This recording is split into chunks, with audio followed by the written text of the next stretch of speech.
Repetă împreună cu mine: Doamne, veghează asupra mea. Doamne, vindecă-mă. Doamne, binecuvântează familia mea. Doamne, binecuvântează casa mea. Doamne, binecuvântează locul de muncă. Doamne, binecuvântează finanțele mele. Împărtășește această rugăciune binecuvântată cu cei dragi și vei vedea miracole desfășurându-se în viața lor. Amin. Cea mai frumoasă rugăciune. Doamne, îți mulțumesc că m-ai lăsat să mă trezesc sănătos astăzi. Îți mulțumesc pentru tot ceea ce am. Te rog să mă însocești și să-mi călăuzești pașii peste tot.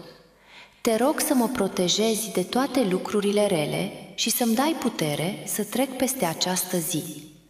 Atinge imaginea și spune Amin.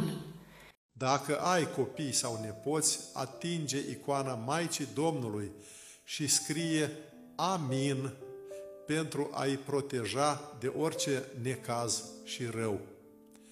Trimite acest mesaj la cel puțin o persoană ca puterea rugăciunii să nu se oprească niciodată.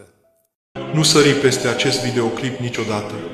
Astăzi, fiecare persoană care scrie Amin va fi ocrotită de necazuri. Fie ca Domnul să binecuvânteze copiii și nepoții tăi, să-i protejeze de suferințe, griji și orice rău. Scrie Amin și trimite acest mesaj la cel puțin o persoană, ca puterea rugăciunii să nu înceteze niciodată. Deși Iisus nu-ți datorează nimic, El ți-a dat totul. Dacă citiți această postare, acordați-vă un moment pentru a-i mulțumi Domnului. Amin. Doamne Iisuse Hristoase, Fiul lui Dumnezeu, miluiește-mă păcătosul. Nu vin cu merite, nici cu fapte bune, ci vin cu zdrobirea inimii mele și cu rușinea păcatelor mele. Tu m-ai iubit chiar când eram departe de Tine, Tu m-ai căutat când eu Te-am uitat. Primește-mă înapoi, nu pentru că merit, ci pentru că mila Ta este fără margini. Fie ca Domnul să binecuvinteze pe toți cei care scriu Amin cu sinceritate. Distribuie această rugăciune cel puțin unei persoane ca puterea rugăciunii să meargă mai departe. Dacă îi mulțumești lui Iisus pe drum, nu vei regreta niciodată. Te rog să atingi imaginea, să scrii Amin și să distribui acest videoclip, iar tu vei fi binecuvântat de Dumnezeu.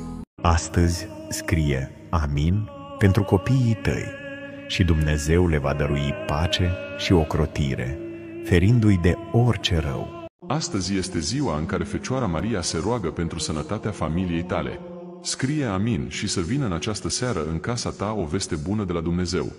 Întărește-mă, Doamne, și transformă frica și durerea mea în pace și bucurie. Alungă, Doamne, toate gândurile care nu vin de la Tine. Te rog, luminează zilele mele. Binecuvântează-mă și ai grijă de mine și de cei dragi mie. Amin.